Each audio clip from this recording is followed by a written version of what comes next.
First aid. Make sure you know where the first aid kit is kept, generally in the cleaner's room or the office. ISS encourage all staff to participate and obtain first aid training. Where legally required, ISS will provide this training. If you have to administer first aid on site, remember it is important to report it immediately. Complete an incident report form and, where applicable, the register of injuries for that site. For further information, contact the New South Wales Risk Management Division on 1-800-453-664. PPE. Personal protective equipment comes in many forms and is provided where necessary to ensure the task can be completed safely. For example, gloves, masks, goggles or safety glasses, safety boots, high visibility vest, and ear protection. Personal protective equipment must always be worn. Manual handling. Don't lift objects over your head. Don't twist your body when lifting or setting down. Don't reach over an obstacle to lift a load. Always warm up before lifting anything. Never lift anything too heavy. Always ask for help. When lifting, bend with your knees slightly apart and keep your back straight. If there is an alternative to lifting, such as a trolley, use it. Try and push rather than pull a load on a trolley. Whenever possible, store loads off the floor. Chemical handling. Always wear protective clothing, PPE, when required or as directed by your supervisor. Never mix chemicals together. Never put chemicals in unmarked containers or unlabeled containers. Replace lids firmly on containers after use to avoid accidental spills. Do not sniff or taste the chemicals. If there is a chemical spill, isolate the area. Always follow directions. Refer to the chemical's MSDS or site chemical register. MSDS. A material safety data sheet contains safety information relating to the chemical you may be using. Information on the MSDS will cover whether it is a hazardous or dangerous good. Take extreme caution and carefully read instructions. The storage, PPE, and safe handling procedures.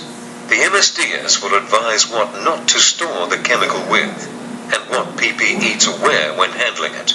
The potential risks to health whilst working with the chemical and first aid treatment procedures will be included here.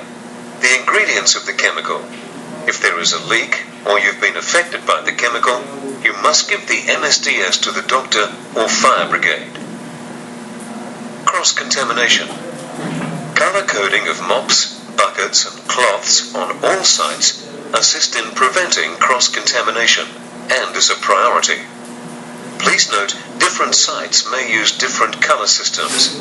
It is your responsibility to familiarize yourself with the system in your work site or area. Electricity kills. Always check your equipment, particularly for frayed cords and plugs. Do not use faulty equipment. Ensure RCD protection is always available, or place portable RCD protection on your electrical cords. Always keep electrical leads out of the water and away from dampness. Keep the power cord away from you so you don't accidentally run over it. Turn the power off before removing the plug from the socket. Never pull the cord. Never attempt to fix or tamper with any electrical equipment. Always tag a faulty machine and report it for collection. Tags are available on site. Never wipe down walls with a wet cloth near power connections. Tagging and testing.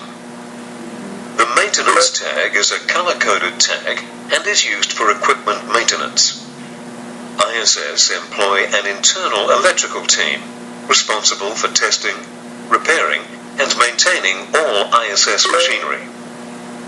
Our Your electrician will tag a machine to confirm the test date and its repair and maintenance. These tags should never be removed by anyone not qualified to do so.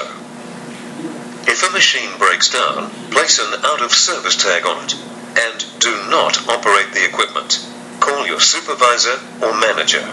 Always remember, look after your equipment and never attempt to fix any machinery or equipment yourself. Reporting. The reporting procedure for ISS is governed by very strict timeframes and is mandatory in all cases.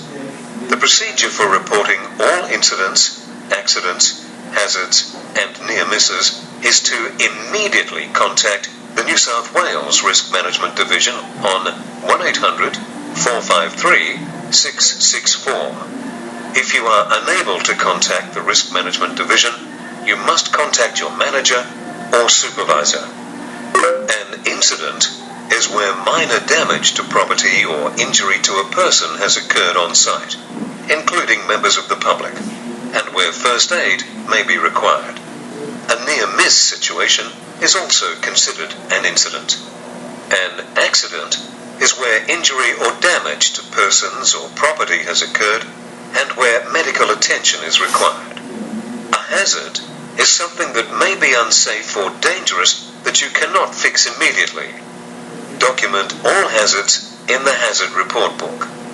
Faulty equipment is a piece of equipment or machinery that may be faulty or damaged, which may cause serious harm or jeopardize the safety of others. Tag the equipment out of service immediately and report it to your supervisor or manager. Never attempt to fix it yourself. If possible, segregate the equipment until it can be removed. Public liability. Safe work practices, general public. We all have a duty of care to ensure the safety of each other and the public in our work areas. If a member of the public injures him or herself, there are a set of rules and procedures in place. If a member of the public has an accident in your work area, provide sympathy and assistance. Take note of the clothing and footwear the person is wearing. Listen to their comments about the incident. Take note of contributing factors, such as the floor and what they might have fallen on. Record anything surrounding the accident which might be suspicious. Ensure if caution signs were visible at the time. Witnesses are vital. Take names and addresses. Complete an incident report immediately. Never do the following. Never admit fault. Never state an opinion of how the accident happened. Never try to move the injured person. Never agree to give a statement to anybody without the permission of the Risk Management Division. Any incident involving the general public must be reported to the Risk Management Division immediately, or your area manager, no matter how small the incident may seem. Public liability, damage to property. One of the most excessive costs to the company is damage to client property. Many of these incidents occur while cleaning. It is imperative all due care is taken whilst cleaning. It is also vital we adhere to safe working procedures. ISS Facility Services Australia cannot insist on any stronger need or awareness to take care whilst at work. The company reserves the right to recover costs from the employee if deemed responsible for the damage or loss of client's property.